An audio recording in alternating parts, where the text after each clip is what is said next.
और इसी धरती के प्रतिनिधि श्रीमान राजनाथ सिंह जी, यहाँ के यशस्वी मुख्यमंत्री श्रीमान योगी आदित्यनाथ जी, उप मुख्यमंत्री केशव प्रसाद जी, दिनेश शर्मा जी, विधानसभा के अध्यक्ष महोदय श्रीमान नारायण दीक्षित जी, यूपी सरकार के मंत्रीगण, यूपी के सांसदगण और उपस्थित देवी और सज्जनों, लखनऊ के सांसद ने मेरा स्वागत किया, उत्तर प्रदेश के मुख्यमंत्री ने स्वागत किया, तो काशी का सांसद धन्यवाद कहता है।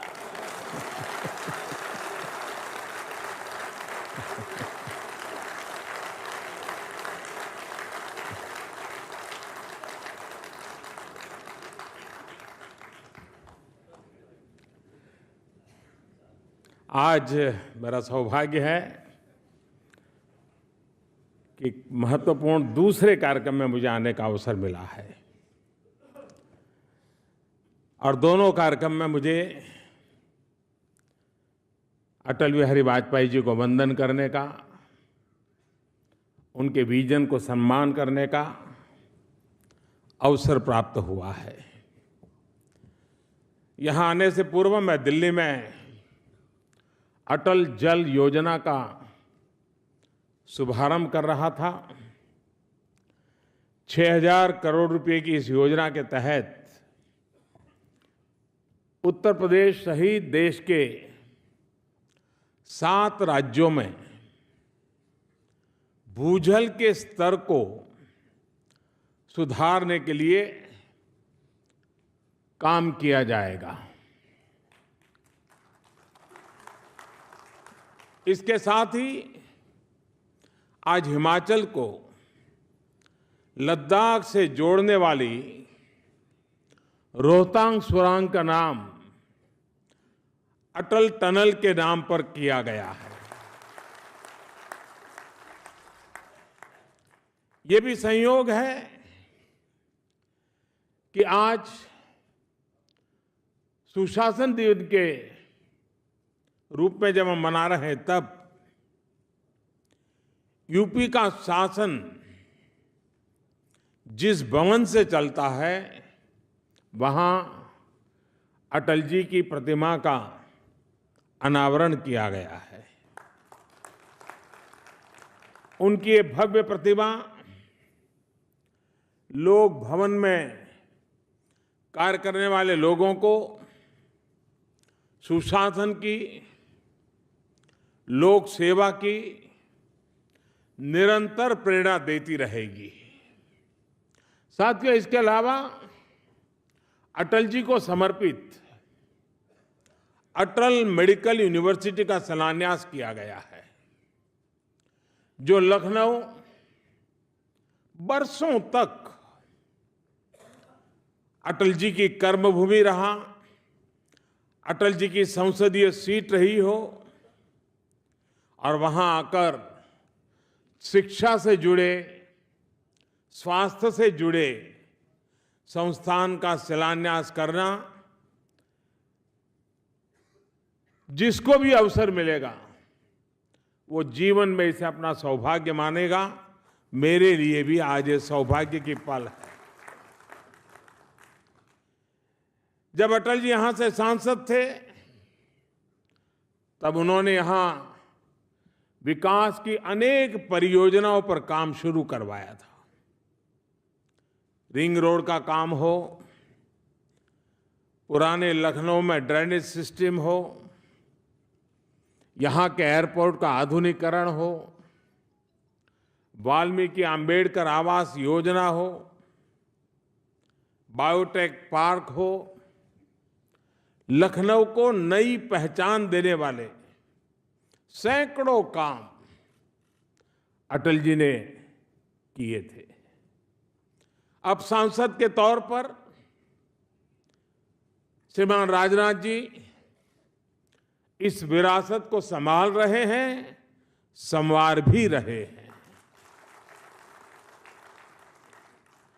साथियों, अटल जी कहते थे कि जीवन को टुकड़ों में नहीं देखा जा सकता, उसको समग्रता में देखना होगा।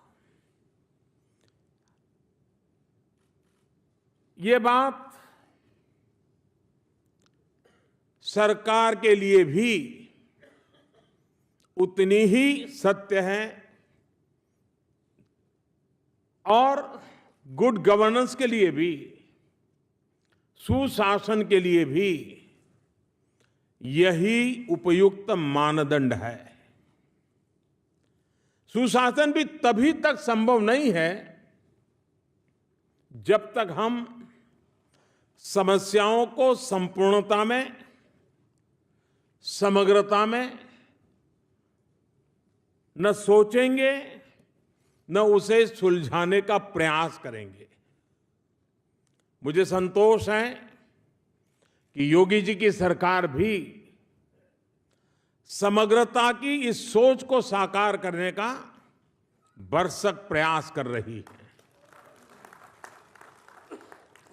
अटल मेडिकल यूनिवर्सिटी उसी सोच को परिलक्षित करती है। ये यूनिवर्सिटी यूपी में मेडिकल की पढ़ाई और उसको समग्रता देगी, संपूर्णता देगी और पाठ्यक्रम से लेकर के परीक्षा तक इसमें एक सूत्रता होगी, एक रूपता होगी और स्वाभाविक एकात्म भाव होगा। मेडिकल कॉलेज हो, डेंटल कॉलेज हो, पैरामेडिकल कॉलेज हो, नर्सिंग हो, चिकित्सा से जुड़े हर कोर्स, हर डिग्री को देखकर और इसी की देखरेख में ये विश्वविद्यालय इस सारी व्यवस्थाओं को, विधाओं को आगे बढ़ाएगी। सरकारी हो, अर्ध सरकारी हो या निजी मेडिकल संस्थान हो, सभी की एफिलिएशन इसी यूनिवर्सिटी से अब होने वाली है। एक समान शैक्षणिक सत्र कैलेंडर लागू होगा, परीक्षाएं तय समय पर होंगी, पारदर्शी तरीके से होगी। इस यूनिवर्सिटी के बनने से यूपी में मेडिकल की पढ़ाई की क्वालिटी में और भी सुधार आने वाला है। साथियों, यूपी सहित पूरे देश के हेल्थ सेक्टर के विकास के लिए हमारा विजन और डायरेक्शन दोनों पहले ही दिन से स्पष्ट रहा है। स्वास्थ्य के साथ साथ इससे जुड़ी सुविधाओं में सुधार पर भी हमने ध्यान केंद्रित किया है। हेल्थ सेक्टर के लिए सरकार का रोड मैप है। पहला, प्रिवेंटिव हेल्थ केयर, उस पर बल दिया जाए। दूसरा, अफोर्डेबल हेल्थ केयर, इसका जितना ज्यादा विस्तार हो प्रयास किया जाए। तीसरा, सप्लाई साइड इंटरवेंशंस, यानी इस सेक्टर की हर डिमांड को देखते हुए सप्लाई को सुनिश्चित करना। और चौथा, मिशन मोड इंटरवेंशन, यानी स्वास्थ्य से जुड़ी योजनाओं को मिशन मोड पर चलाना। आप सरकार की तमाम योजनाओं को देखेंगे तो वो इसी राह से गुजरती हैं, इसी मैप पर आगे बढ़ती है। साथियों, बीमारी पर होने वाले खर्च को बचाने का सबसे आसान तरीका है कि बीमार होने से ही बचा जाए। यही प्रिवेंटिव हेल्थ केयर है और इसके लिए जितना ज्यादा प्रमाण में हम लोगों को जागरूक करेंगे, जागरूकता होगी, जितना ज्यादा सामान्य मानवीय